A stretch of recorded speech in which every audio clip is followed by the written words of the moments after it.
Today I'm going to be ranking every single classic constructed hero in Flesh and Blood.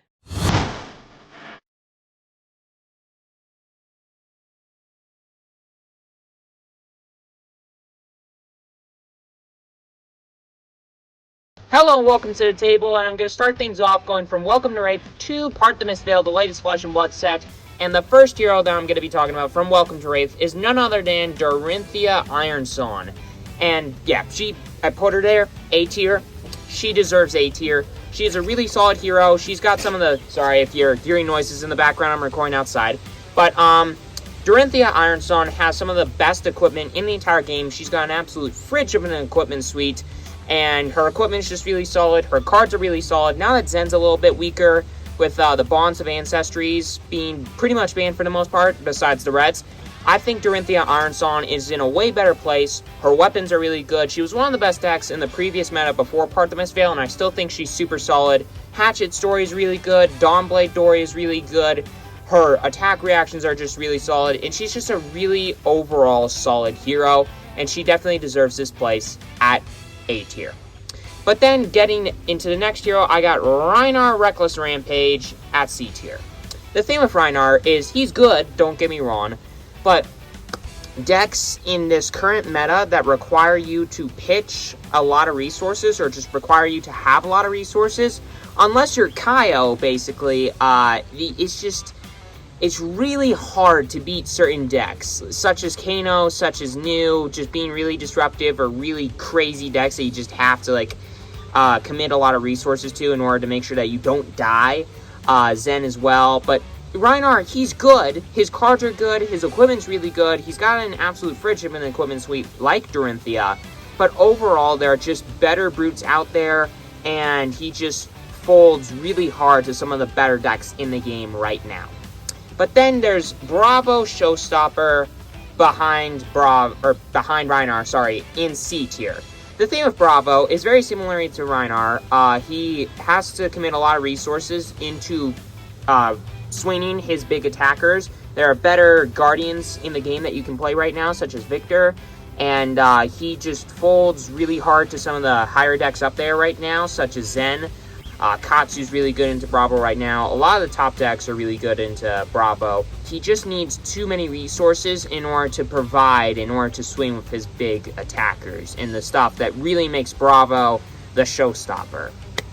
But then there is Katsu going in B tier. The thing with Katsu is he was, before Bonds of Ancestry Yellow and Blue got banned, he was definitely A tier. He's a really solid deck. He still is a really solid deck. But Bonds of Ancestry was kind of the heart of the deck. And getting most of that heart cut out, except for this tiny little sliver, the Reds, he's just a lot worse. He's a lot less consistent than he was before. Not a lot worse. He's still in B tier. He only went down 1 tier from where I would have put him before the Bonds of Ancestries got banned. But I still think that Katsu is a really solid deck and a very consistent deck and a very scary deck to face off against. But it's definitely not as consistent and scary as it was before, but I still think he deserves a solid spot in B tier. But then, getting into the Arcane Rising heroes, I got Azalea, ace in the hole. Now, for a while now, Azalea was just getting better and better and better and better, getting some really good cards, and she is S tier. She has been S tier for a minute now, and I think she is one of the best decks in the entire game right now. She's just got some of the best disruption in the entire game. She can throw dominated, absolutely absurd attacks. She's got red in the ledger, which, going into some of the better decks in the game right now, is just awesome. She folds incredibly hard to certain decks, such as Kano. But for the most part, I think Azalea is just an incredibly good hero right now. And besides having a couple of bad matchups, she just kind of wipes the floor with most of the meta. Which is just, yeah, it just goes to show just how strong she is. After Outsiders and with certain tools, I think she's going to get some more power cards, hopefully in her Armory deck coming soon. And I think she's just going to continue to be better and better until there are a couple of decks out there, some more decks out there that can stand a chance against her and force her off of her throne. She's not the top deck, but off of her pretty much throne in S tier. But then after that, I got Dash, Inventor Extraordinaire from Arcane Rising, and I think she's ahead of Dorinthia. Similarly to Dorinthia, though, I think she got a lot better with Zen getting a downgrade. I think a lot of decks, to be completely honest, got a lot better with Zen being downgraded. But Dash is a lot more solid deck. She's the most flexible deck in the entire game.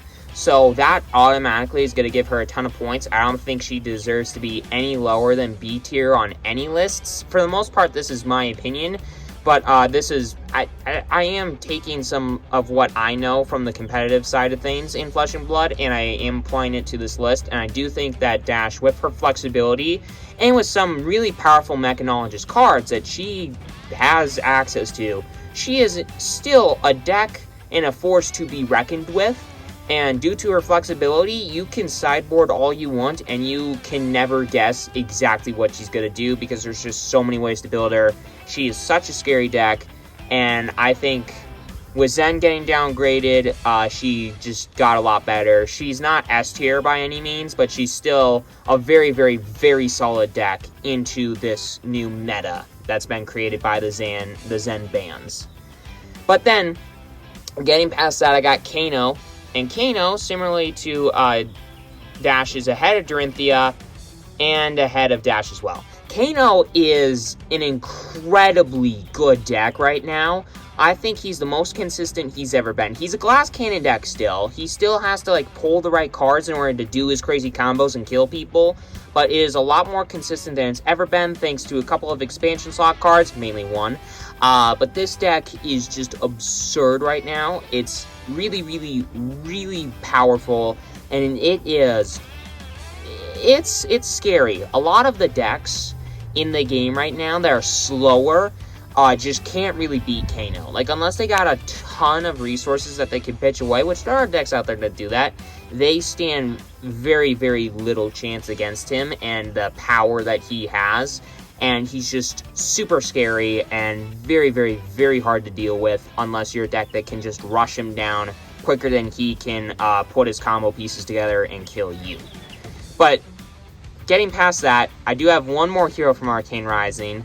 One that's been bad for a really long time, and I still think is bad, and you only really play for passion, Viserai. See, the thing is, I want to make this note now. Because Viserai is an F tier, it's not that he's a bad hero, it's just he's not that good into the current meta. And you can play him, yes, and you can be really good with him if you've practiced with him long enough, yes. But for the most part, I just don't think he's very good right now. He's definitely lost a lot of his power cards over the years. Because Rune Blades were very broken for a very long time, and because of that, some very key cards to Viserai's strategy were deleted, including some power cards that he had access to, like Bloodsheath Skeleta from ways back. That cut Viserai, and I think ever since then, he's just never really recovered, and he's just been getting worse and worse, and this is where he lies now. Now, I feel like with Rosetta, he definitely could get some upgrades, and I definitely hope that he jumps into something like C tier, but for now, he's just going to stay in F tier. Getting into the next set, I got Monarch, the Monarch heroes. And getting into the first one, I got Bolton, Sir Bolton, who is, oh, sorry, glitches. I think he's ahead of Katsu. Bolton is just really good. I think the upgrades that he got from his Armory deck are going to make him a lot better. I'd say before the Armory deck, he'd be behind Katsu, maybe here, but I'd argue against that. I think he's been in B tier for a while, behind Katsu and a couple other decks for sure. But I think right now he is probably near the top of B tier because he's just got some really, really solid defensive options. He is a deck. If you let him go and you don't respect him, he can kill you very easily. Now, this is partially because of bias, because I do love Bolton. He is my favorite deck in the game. But I do genuinely think, that he has some really solid tools. He is a warrior, so he has some stupidly good equipment. And he's just got some really good cards, and he's just been getting upgrades over time. He's just getting more and more upgrades, similarly to other decks. He just keeps getting more and more tools, more and more cards, to allow him to get better and better over time. And he's slowly carving out this little hole in the meta, where he's just getting better and better. And I think he's really solid right now, and I think he's just especially with tools from the Armory deck, I think he's going to sit right here at B tier, and hopefully soon. I don't think it's going to happen anytime soon, but hey, I hope that he jumps here. I don't think he will, but hey, whatever. But then getting beyond that, I got Levia.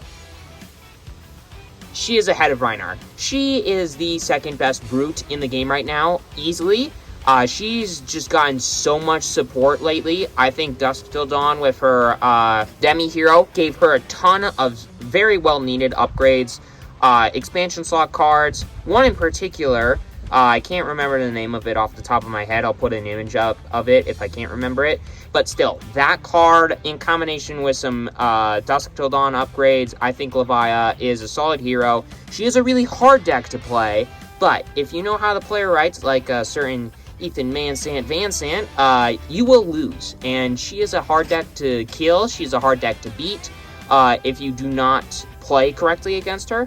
And especially if you're playing against the right person. And there are arguments. If you give me the right argument, I would be willing to put her here at the bottom of B tier. But I think right now, until she gets a couple of more tools, or until some more people besides Ethan figure out some ways, some tricks to make her better, or just some strategies and play patterns, I think she deserves a spot at C tier, if not the bottom of B tier. Getting into the next sets, I got Dynasty, which jumping past a couple of sets, because a lot of those sets, the heroes were banned. But getting into Dynasty, I now have Arachne, who is, he's ahead of Viserai, but he is still an F tier. The thing with Arachne is that he's just not good. He's just not very good at all. He is better because of his expansion slot card, Coercive Tendency, I think is the card. I'm not 100% sure. The way to give his stuff go again was a gigantic help. Arachne, his main flaw is the fact that he can't give his stuff go again. Again, you can, like, if you play with the deck enough and you do get really good and you know your matchups and you know how to sideboard properly, you can, like, play this deck and it can be the best deck in the game. But most of the time, like, just off the face of it, he's not very good. He just doesn't have enough ways to get go again. He just folds to some of the better decks in the game right now, such as a certain Kano, a certain Azalea, some other decks. But he's fine, but he's definitely easily the worst assassin in the game right now. Let's go with that. But then getting into Uprising, I think I skipped Uprising. There was one Uprising hero that should have come before Arachne. But so let's talk about Fi. Fi is, I don't want to say this because I do love Bravo, but he's ahead of Bravo. See, the thing with Fi, the only reason that he's ahead of Bravo, in my opinion, is the fact that Fi is better into certain decks in the game right now, just because of the fact that he can rush them down quicker.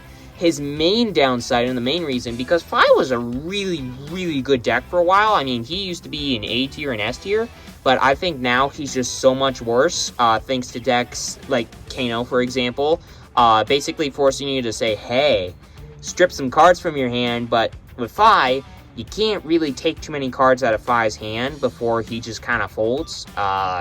And he just needs so many cards in his hand in order to be able to do anything. He basically can't block, which makes him fold to Kano, makes him fold to a ton of decks, and he just requires too many on-hits. He's just not good. He's not nearly what he used to be. But then, getting into Outsiders, I got Azuri, who is ahead of Katsu, I think, pretty easily. Azuri, the thing with Azuri that I think makes her so good is the fact that she has cards, and she's the deck that runs all of the generics that just say F you to every deck in the game. She can run the Weakest Link, she can run Command and Conquer, she can run Codex of Frailty, she can run, it's just, you can run down the line, you can go down the line, and there are so many cards that Azuri wants to be running that just screw up a certain deck, and she can just mess up the strategies of almost every single deck in the game right now. She folds very hard to decks like Kano, which is something that I'm going to say a lot in this video. But Azuri is just a really solid deck and can hurt a lot of the meta. I think there was a deck that I made a while back for Azuri, a budget deck, but I think if you have a fully tuned version of that deck, I don't think there are very many decks that Azuri doesn't have tools to beat. So, which is very impressive, and the main reason why I'm putting her at B tier, because she can just do so much work against way more decks than you would think. But then next up I got Riptide, which for a long time was like here or here. But now he's in B tier. I don't want to say that. I do not want to say that, but he is. Because of the fact that, like Azalea, he does have access to some really powerful cards from Outsiders. In addition to that, he has a really good matchup into Enigma, which is going to be one of the more powerful decks, and I think is one of the more powerful decks in the game right now. But in addition to that, Riptide, something that I don't think enough people talk about, is that pretty much every single expansion slot card that has been, or every single expansion slot that's been around since Outsiders, has tools for Riptide. There's been something for Riptide in every single expansion slot since Outsiders. And I think you just take all of these cards that have just been slowly supporting Riptide and put them all together, and I think Riptide is a way more solid deck than you would think. And I think he's definitely nowhere near the power level of Azalea, but he is still a way better deck than you would think because of just how many tools and how much support he has had since he's been released. So yeah, there we go. But then getting past some disappointing hero from Outsiders, let's get into Dusk Till Dawn, which was a disappointing set off the bat, but I think people are starting to respect it a little bit more, mainly because of this hero, Prism. Prism is in A tier because some people are putting Prism lower than that, which I think is surprising to me, because I think Prism, personally, is one of the most powerful decks in the game right now. If you play a more rushy down version of Prism, with all the best Heralds, all the best Figments, and some of the best disruption and defensive tools, I think Prism is a freaking powerhouse. Again, doesn't do well against a certain deck, but Prism is really good, has some really solid tools, and it's just an overall kind of nuts deck right now, in my personal opinion. Leave a comment down below if you don't agree with me and tell me why you think that Prism should deserve lower than that. But I think Prism, she has so many powerful cards in her package.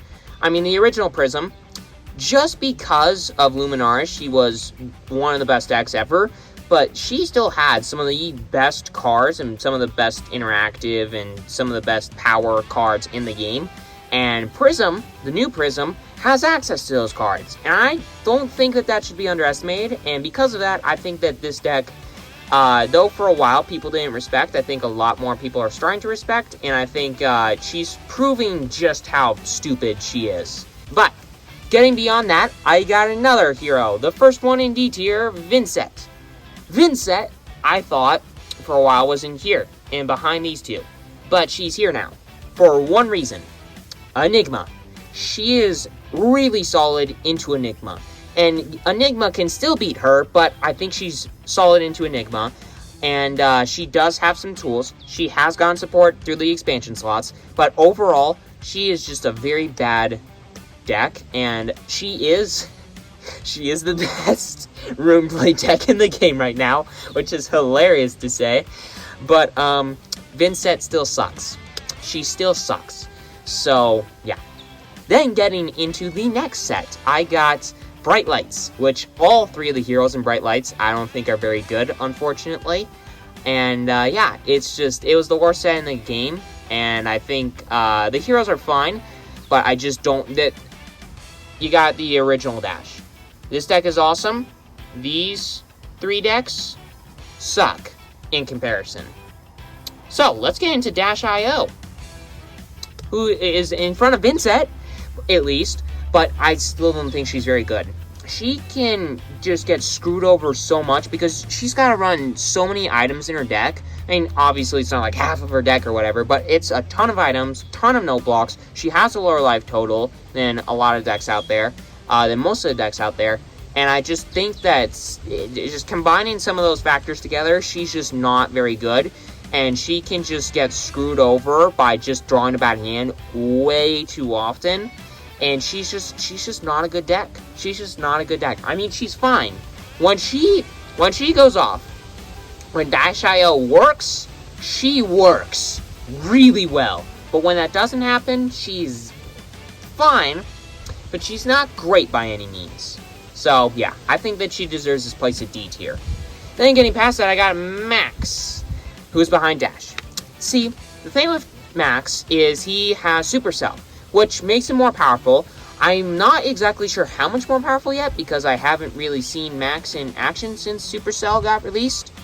So, who knows? Maybe he's here. I hope to God he's not here. But I think he might be here because of Supercell now, but I'm not 100% sure. I think for now, he's going to stay right here. He's just where I think he is. He's fine. He's good.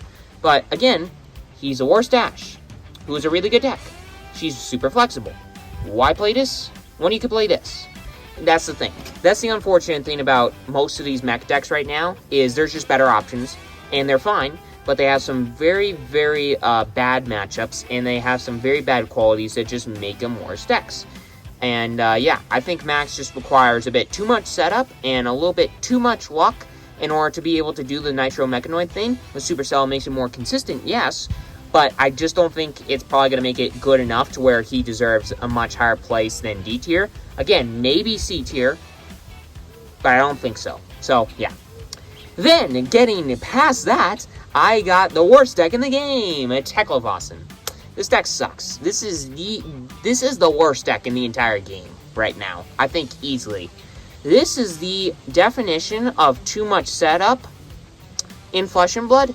A deck that has that requires you to have a lot of setup in order to do a super powerful thing has been around forever. I mean, look at Dorinthia. Look at Kano. He's got to set up some tools in order to do his crazy powerful stuff. There are a ton of decks. Bolton, Dorinthia, Kano. Let's see, what else? Katsu, Dash, I guess, to a point. Levia. There are tons of decks that require you to set up certain things and put those things together in order to do the crazy power thing. But Teklevossen just takes way too long to do that. And while he is very scary when he does that and has some of the best equipment in the entire game, it just takes too long. He just doesn't have the time when there are decks like Zen out, like Azalea, like Kaio. When those decks are out there, Teklevossen's just too slow. He's just too slow. So, yeah, I don't know. That maybe it's just me, but I just don't think he's fine, but he's definitely not great by any means. Then, getting into heavy hitters, my second favorite deck was favorite, but I didn't think Parts of Misville was good at topic, but I did. But it is my second favorite set in the entire game, and let's talk about the heroes in it, because there are some really powerful ones and some really sucky ones. So let's get into it. Starting things off, I got Kasai, who is behind Levia. At the start of this list, I had her above Levia, because I'm like, oh, Kasai, I love warriors, I love heavy hitters, yay! But, yeah, no. Kasai is not better than Levia, in my opinion, and it's just, she's fine, but Levia, because of some of the cards that she has, I think she's just better than Kasai. Kasai is fine, but again, there are better decks. I can't believe I'm saying this, but Bolton is better than Kasai, which I didn't think I was going to say that anytime soon, and Dorinthia is miles ahead of Kasai, and, I mean, fine deck, she's a fine deck, she's a very strong deck, but she takes a little bit too much setup to do her thing, but she can still do some really powerful stuff, nonetheless, and I just feel like she's good, but she's definitely not as good as any decks that are Levia or past Levia. So, I don't know. Maybe it's just me, but yeah. Then, getting into the next tier, I got Victor, which is in B tier. See, the main thing about Victor that I think is making him strong is, one, he's got Visit the Goldmane Estate, which is a stupid card, by the way. He also, with his new, basically aggressive version, utilizing the stupidly powerful, what's it called? I just said it, Visit the Goldmane Estate. Utilizing that card and all the 3 costs and just really solid attacks that he has access to, the deck is kind of stupid, actually. Like, Victor, I mean, there are arguments. I don't personally think so, but there are arguments out there that I would, if you, like, tell me enough reasons why, I will believe you, that Victor is in A tier. But Victor, I think right now, deserves a spot at the top of B tier, because he is easily the best Guardian in the game right now, and he's just a super solid deck. He's just a solid deck. He's a really solid deck. He's the fastest Guardian, I think, that's ever existed. And he just has access to so many powerful cards in the game And he can do some, like, he's got really good defensive options. He's got some of the best equipment in the game because he's a Guardian deck, Warriors, Brutes. Got some really good equipment, got some really solid attackers, got really good defensive options and Think Belows and all the Guardian defensive cards, and he's got some of the best aggressive cards in the game, and I think he's just an overall super solid deck. And again, I think arguments could be said to where he could be here, but I still think he deserves here, because there are decks that he's not great into, such as this guy, such as another deck that I'm going to talk about here in a little while, one of my favorite decks in the game right now. But yeah, then I'm finally going to go and talk about the second hero that deserves a spot in S tier, Kaio. One person told me that Kaio doesn't deserve a spot in S tier, and I'm like, why? See, the thing with Kaio is still a stupidly good deck. He folds incredibly hard to decks like Kano, but Kaio is still a really powerful deck. He does require certain on-hits at times, but I think overall, Kaio is a really, really, really, really powerful deck still. He's one of the best aggressive decks in the entire game. He's got incredibly good equipment. He's got some really good defensive cards, and he's just an overall still stupidly powerful deck and a force to be reckoned with. But then, getting past the good heavy hitters here, let's talk about the bad ones. First off, what the heck was that? First off, I got Olympia. Here's the thing. He's the worst, easily worst warrior in the game. He was here, but I think he deserves to be here, mainly because of the fact that he's got Visit the Anvil thing, Visit the Golden Anvil. It makes the deck better, but similarly to Max, I don't know if it makes the deck that much better. So I think he does have some super powerful turns and abilities with that card that I have seen, and that do make him look super good. But when that does happen, he is a really hard deck to beat. But beyond that, I just don't... He's just a worse warrior, and he's just a worse deck. Like, he's just a less... he's just not good. He's just not good. But then, I got the second worst deck in the game, Betsy. Similarly to Olympia, there's better options. She's just not... She's fine. She's fine. But she's not great. See, the thing with Betsy is that she requires more setup than Bravo, because you gotta play things at wager, and then you gotta play another thing, usually something that costs like 3 resources, but still, it requires you to save a lot of cards in your hand, which makes you fold to a lot of decks right now, specifically this guy, again, Kano. You're starting to see why this guy's at the top of A tier, just because he's so stupid. I hate Kano so much right now, but yeah. Betsy's just not very good. Betsy's just not very good. She requires too much setup, and she's just a bad Guardian in comparison to Bravo and Victor. But then, getting into the final set, I got the Mist Veil. All 3 of the heroes I'm going to talk about next, I think they're all amazing. I love every single one of them, and I think they're powerhouses in the meta right now. They are all A tier or above, so let's get into it. First off, I got Nu. Sorry, that's being laggy. Nu is in A tier. She is above Prism. She folds to Prism, in my opinion, very hard, but she is really, really, really, really, really, really, really, really good into a lot of decks right now. I think she kind of, because every single time that I've played against the Victor deck with Nu, stomps it. I think a lot of decks right now, honestly, especially ones in the lower tiers, such as decks that require a lot of resources. Just tons of these lower tier decks, some of the higher tier decks, some of the mid tier decks. There are decks all over the place that Nu is really, really, really good into. And the best deck in the game right now, I think Nu is really, really good into. And I think overall, Nu is the most disruptive deck in the game. She has some of the scariest cards in the entire game. And she doesn't have the fridge of equipment that certain decks out there do, such as Dorinthia, but she is still a freaking menace to deal with, because she can just gain so much life. It is unbelievable. And it's just, she's a really, really, really, really solid deck. So, yeah. But then, I got Enigma, who is taking forever to load. Okay, I don't know why Zen's here. He's not here right now. He's not at the bottom of F tier, but let me talk, and I'll talk about Zen. But Enigma. Enigma is A tier. Enigma is a incredibly powerful deck. She is worse than Prism in my opinion, but Enigma is still a really solid deck. She's a lot better now that Zen is way less powerful, thanks to the Bonds bans. But Enigma is still a super powerful deck, really solid deck. She's one of the better defensive decks in the game right now, and she's just got some really solid matchups. She just has some really solid matchups, and she's just an overall really powerful deck. I'm not exactly sure how to explain beyond that. She's just got really good cards in her arsenal, but yeah, Enigma, super solid. But there's one deck that is better than New and Enigma, that being Zen. This deck, even with the Bonds of Ancestry bannings, the yellow and blues, he is still really good.